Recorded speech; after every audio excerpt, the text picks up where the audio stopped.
கட்சியை காப்பாற்ற வேண்டும், கட்சியின் சொத்துகளையும் காப்பாற்ற வேண்டும் என்கிற டெலிகேட் பொசிஷனில் செல்வ பெருந்தகை இருக்கும் நிலையில் காமராஜர் அரங்கைச் சுற்றியுள்ள இடத்தை மீட்கும் நடவடிக்கையில் இறங்கியுள்ள கட்சியின் சொத்து மீட்புக் குழு மூப்பனாரின் நினைவிடத்தை இடிக்க முடிவெடுத்துள்ளதாக கூறப்படுகிறது.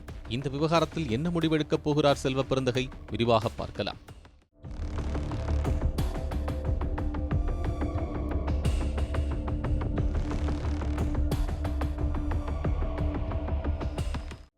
அண்ணா சாலையை ஒட்டியுள்ள சத்தியமூர்த்தி பவன் தவிர காமராஜர் அரங்கம் அமைந்துள்ள தேனாம்பேட்டை இடமும் எங்கள் கட்சிக்கு சொந்தமானது என்று கூறும் கதர்கள் அந்த 200 கிரவுண்ட் நிலம் காமராஜரால் கட்சிக்காக வாங்கப்பட்டதென்றும் அந்த நிலத்தின் தற்போதைய மதிப்பு சுமார் 2000 கோடி என்றும் கூறுகின்றனர். 20 கிரவுண்ட் இடத்தில் காமராஜர் அரங்கம் கட்டப்பட்டு மீதமுள்ள 180 கிரவுண்ட் இடம் காலியாக உள்ள நிலையில் சுமார் 30 ஆண்டுகளுக்கு முன்பு தமிழக காங்கிரஸ் தலைவராக இருந்த ஜி.கே. மூப்பனார் 150 கிரவுண்ட் இடத்தில் கட்டிடங்கள் கட்டுவதற்காக தனியார் நிறுவனத்திடம் ஒப்பந்தம் போடப்பட்டதாக கூறப்படுகிறது.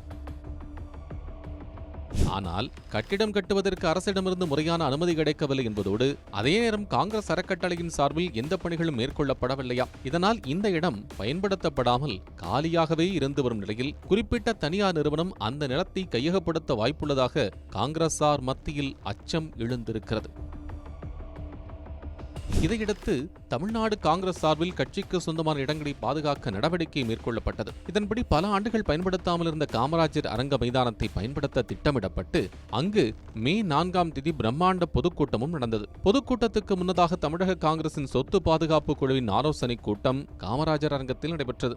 இந்த கூட்டத்தில் கலந்து கொள்வதற்காக அகில இந்திய காங்கிரஸ் கட்சியின் சொத்து பாதுகாப்பு கமிட்டியின் தலைவர் விஜய் இந்தர் சிங்காலா சென்னை வந்திருந்தார். அவரது தலைமையில் காலை 11 மணிக்கு ஆலோசனை கூட்டம் நடக்கும் என்று தெரிவிக்கப்பட்டிருந்தது. இதையடுத்து சீனியர் உறுப்பினர்கள் அனைவரும் குறிப்பிட்ட நேரத்திற்கு முன்பாகவே அரங்கத்துக்கு வந்துவிட்டனர். ஆனால் சொன்ன நேரத்தில் கூட்டம் தொடங்கப்படவில்லை. மாறாக செல்வ பெருந்தகையும் தங்கபாலுவும் விஜய் சிங்காலாவை தனியாக அழைத்துச் சென்று ஒரு ரகசிய மீட்டிங்கை நடத்தியதாகவும் இந்த மீட்டிங் மதியம் 1 மணி வரை நீடித்ததாகவும் கூறப்படுகிறது. இதனால் கோபமடைந்த சீனியர் உறுப்பினர்கள் பலரும் ஆலோசனை கூட்டம்னு கூட்டிட்டு வந்துட்டு உறுப்பினர்களே இல்லாம அப்படி என்ன தனியா பேசுறாங்க என சத்தம் போட்டதோடு அரங்கத்தை விட்டே வெளியேறினர். இந்த தகவல் செல்வ பெருந்தகைக்கு தெரிவிக்கப்பட அவர் உடனடியாக அங்க வந்து உறுப்பினர்களை சமாதானப்படுத்தி மீண்டும் அழைத்துச் சென்றாராம்.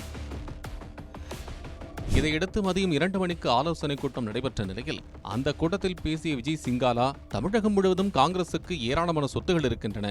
அவை அனைத்தும் தனிநபர்களின் ஆக்கிரமிப்பில் இருக்கிறது. அவற்றை மீட்டு கட்சியின் சொத்துகளாக முறைப்படி மாற்ற வேண்டும். அந்த சொத்துகளின் மூலம் வரும் வருவாயை கட்சி கணக்கில் வரவு வைக்க வேண்டும் என்று கூறியதாக தகவல்கள் தெரிவிக்கின்றன. அப்போது குறுக்கிட்ட சீனியர் உறுப்பினர்கள், பெரும்பாலான சொத்துகள் நம் கட்சிக்காரர்களிடமே சிக்கியிருக்கின்றன, அவற்றை எப்படி மீட்பது என கேள்வி எழுப்ப, அதற்கு எந்தெந்த சொத்துகள் கட்சி நிர்வாகிகளிடம் இருக்கின்றன என லிஸ்ட் கொடுங்கள், அவற்றை மீட்பதில் ஏதேனும் சிக்கல் இருந்தால் அதை என் கவனத்திற்கு கொண்டு வாருங்கள் என்று விஜய் சிங்காலா கூறினாராம். அதன் பிறகு பேசிய செல்வ பெருந்தகை, காமராஜர் அரங்கில் அமைந்துள்ள மூப்பனார் நினைவிடத்தையும் அகற்ற வேண்டும் என சிலர் கோரிக்கை வைத்துள்ளீர்கள். இந்த விவகாரம் குறித்து பிறகு நாம் ஆலோசித்து முடிவெடுத்துக் கொள்ளலாம் என்று சொல்லிவிட்டு கிளம்பினார் என்று கூறப்படுகிறது. இந்த நிலையில் மூப்பனார் நினைவிடம் அகற்றுவது தொடர்பாக காங்கிரஸ் சொத்து மீட்புக் குழு கூட்டத்தில் ஆலோசிக்கப்பட்டதாக தகவல் பரவியது. இந்த விவகாரம் தமாகவினரை கொதிப்படையச் செய்துள்ளதாம்.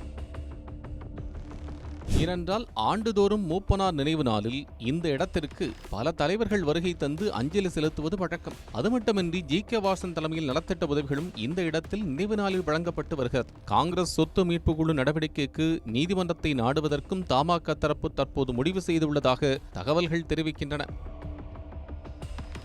இதுகுறித்து தமிழ்நாடு காங்கிரஸ் தலைவர் செல்வ பெருந்தகை கூறும்போது, காமராஜர் வாங்கி கொடுத்த இடத்தில் சமூக விரோத செயல்கள் நடக்கக்கூடாது என்றே அண்ணா சாலை பகுதியில் உள்ள அந்த நுழைவு வாயில் பகுதியை சுவர் எழுப்பி அடைத்துள்ளோம். தனியார் நிறுவன ஒப்பந்தம் என்பது மூப்பனார் காலத்தில் போடப்பட்ட ஒப்பந்தமாகும். ஆனால் பொதுவாக ஒப்பந்த சட்டப்படி ஒரு ஒப்பந்தமானது 3 ஆண்டுகளுக்கு மேல் நீடிக்காது. மேலும் மூப்பனார் நினைவிடத்தை அகற்றுவதாக சிலர் திட்டமிட்டு வதந்தியை பரப்பி வருகின்றனர். அந்த மாதிரி எந்த திட்டமும் இல்லை என்றார். இந்த நிலையில் இந்த விவரங்களை அறிந்தவர்கள் காங்கிரசுக்கு கட்டம் சரியில்லை என்று கூறி வருகின்றனர்.